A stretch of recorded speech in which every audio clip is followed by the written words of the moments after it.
Hello everyone, Malphite here, and today I want to talk about the new Damwon Kia, the new DK roster for the LCK 2025 season. And this is a roster that I am actually probably the most excited about, not because they would be like the best team in the whole league, but just because the changes are very interesting and so there's a lot I want to talk about, but let's just jump right into it and let's start with Siwoo. So this guy is 16 and he is absolutely crazy talented. So DK in the Challengers, so he was previously in the Challengers, then in the Academy. They did so well, they were second, only got beaten by KT, but KT and DK in the Academy, in the LCK CL, they were doing so well. And this guy, for being 16-year-old, he was terrorizing the top lane, maybe the best top laner out of the whole Academy. He was just crushing everyone, and now he is getting his chance in the big stage. So this guy potentially could be something like Zeus, right? Just a very hyped up rookie coming into a team and just showing what he's capable of. And I think this is exactly what LCK and Damwon, but mostly the whole LCK needs. They need more strong top laners. Because right now they have Keen, they have Zeus, and then maybe Doran, mostly domestically, but you know, he's still solid. But other than that, they need more top lane talent. If you look at their mid pool, if you look at their AD carry pool, there are such insane players in those roles. And then if you look at the top lane, there's not that many standout names. And so I'm really excited for Siwoo. He's still 16 years old, and DK got Khan back, so that he can come in as the advisor, as the positional coach, and he can coach this guy. He can coach this young talent to be the next superstar. And so I really like that they are not just getting some other player like, I don't know, Kingen, like, who else is there actually? I don't know, like Morgan or someone, you know, they're not just getting like a seasoned top laner. They are getting someone from their academy, and they are trying to make it grow and trying to, you know, get these players to really step it up and be the next huge talent. And this guy being still 16-year-old, it's absolutely crazy. So again, with Khan, with such an experienced seasoned player being there as a positional coach, as an advisor for this guy in the team, is so crazy. And this is one of the roster moves which I think is very underrated, because this might be my favorite roster move, favorite offseason move of the whole LCK. And so I think it's very underrated, because people are like, oh yeah, Siwoo, this young guy, whatever. But I cannot wait to see what this guy can show in the league when he plays against the likes of Zeus, when he plays against Keen, when he plays against Doran, you know, the top 3 top laners in the top 3 teams. And he's gonna have to really try to overcome those hurdles and really try to get to the top place, you know, because DK is still that top 4 team, or at least they have been throughout past years in the league, right? So I really want to see this guy to step it up so that DK can return to their former glory. And yes, I'm a bit of DK fan, a bit of DK biased, but let's move on from Siwoo and let's talk about another very hyped rookie, and that is Lucid. So Lucid already got a year in the league, and he was stepping in when he was still 18. Now he's 19. Yeah, he was already 19. I'm sorry, he's gonna be 20 soon. So he stepped in to fill Canyon's shoes, and that is just something almost impossible. Even if you brought in a crazy jungler, like if you are losing Canyon, which is arguably maybe the best jungler in the whole league, just purely on mechanical talent, you would need to bring someone like Peanut, someone like Honor, for it to be kind of reasonable exchange, right? But no, this guy came from their academy again. He was on the Challengers team. He came there as a very young rookie, and he did not disappoint. I mean, was he as good as Canyon? No, but he definitely got so much better throughout the year. There was a very nice growth level seen from this guy. Lucid, I mean, for me, I'm really glad that this guy did not turn out to be a bad player. I think there was a reason why they promoted him and why did they not go for someone else. So I think DK is very proud in their academy, in their training system of the players. And I think it's also very good for the players to know that if they go into the academy, they have a chance to get promoted and to play for such a huge team, right? It happened with Lucid last year, it happened with Siwoo this year, and so I think it's very, very good motivation for the players in the academy as well. So we have Lucid. I expect, I have very high expectations. I expect even more from him next year. I think this guy is going to be absolutely cracked. Is he going to be better than Kingen, Honor, Peanut? Probably not, but I think he's getting there. He's still 19, so, you know, give him a chance. He's going to be playing with some very strong players in the team, some veterans, you know, there's also the Khan as advisor and so on. So I think this guy can definitely get there, and he can become a seasoned player by the end of the next year. And I really, really hope that this team will do well, because it would be shame to see the players not clicking. Now, some even more exciting news, definitely not a rookie this time. We have a Showmaker in the mid lane. And so Showmaker, still very, very good player. There were years when he was probably the best mid laner. I mean, when they won Worlds with Damwon, then they made it all the way to finals against EDG.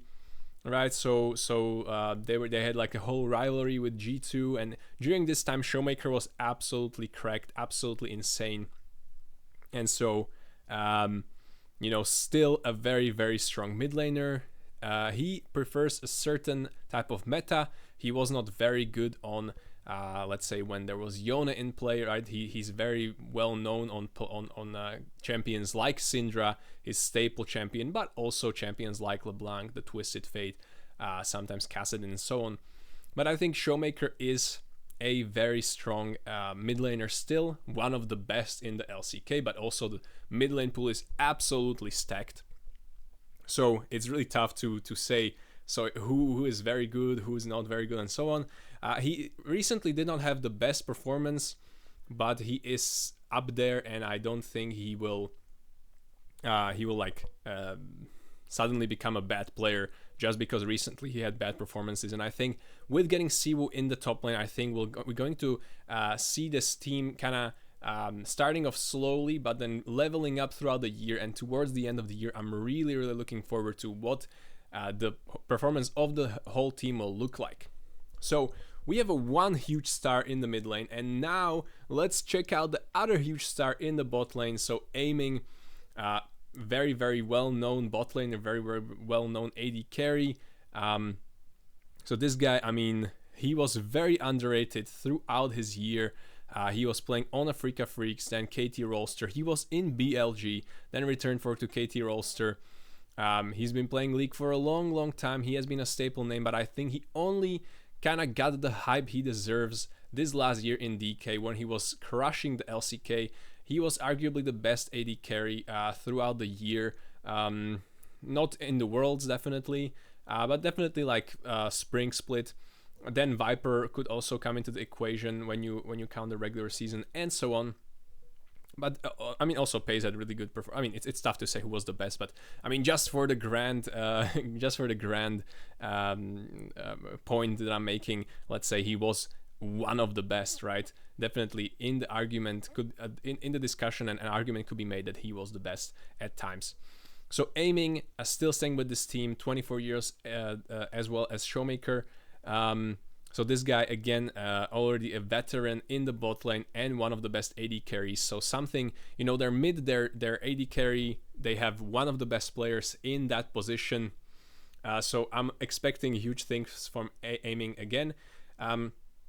One thing that I did not like personally was, I don't know if it was the team decision or like coach decision or something, but during the Worlds, he was picking Ziggs and some of these more, let's say, less carry-oriented champions, when he is a pure AD carry, and so it wasn't really working out for them. But other than that, you know, I think they can learn from their mistakes and really step it up, and we'll see what's going to happen with this team. But now the more exciting news, right? Because so far, I mean, Showmaker, Aiming, Lucid, they were staying. We had a very excited start with Siwoo, but now finally we have previously Kellin, then Moham, but now both of them are leaving, and we have BeryL. So originally it was supposed to be Lehens, and if it was Lehens, I was so excited for this team. And we are getting BeryL, and I think that's still very, very good. Now, not to like trash on BeryL or anything, I think he's a very, very strong player. I mean, he is the only player who has like multiple world championships. He got one with Damwon, he got one with DRX, right? Um, and so this guy can really make it happen even when he's not part of that T1 roster who's like that is winning everything, right? So this guy really proved that he can do it. He can step up when it matters. And his champion pool is really, really interesting, and he also has a lot of experience, so he's definitely very, very talented. The only thing that I'm worried about is if he still has the drive, if he's still hungry to win, and if he's not just sitting there and kind of paycheck stealing, because I feel like he's been playing Genshin Impact more than he's playing League of Legends recently. Even the signing was already confirmed, like it was already verbally confirmed earlier, but they had to wait with the signing because he wanted still to take to participate in like a Genshin Impact promotional event, and you cannot really do that when you are signed to the team because you would break your contract. And so they had to wait with the signing because he wanted to do this. And so he even when he's like supposed to be training League of Legends and focusing on the season and so on, he still plays a ton of Genshin. And I know how addictive such a game can be. These like MMO, well, it's not MMO, but RPGs, they're just very addicting games, and I just am a little bit worried that BeryL is just kind of there to just get paid, get the paycheck because he is a player of a very high profile, and then he can just focus and spend his money spend his riches in the game. But other than that, if he can lock in, I think DK can do very well. I think they can make it to the Worlds, and I think they have a very good chance to really be one of the best. I wouldn't necessarily say right now that this is the team that's going to win it all and everything, but they have a shot to really, really step it up by the end of the year and just make this roster a very, very strong roster. So I would like to know, what are your thoughts on this? What are your thoughts on Siwoo coming to the top lane, BeryL coming to support? Are there other players you would like to see here? Would you build the roster differently? Do you like this roster? Do you not like this roster? I'm looking to hear everything from you, so let me know in the comments. If you want to stay safe on the internet, check out the link in the description. There is a massive discount for you through the link for NordVPN. Other than that, make sure to like the video, subscribe for more videos like this, stay rock solid, and I'll see you guys in the next one. Bye bye.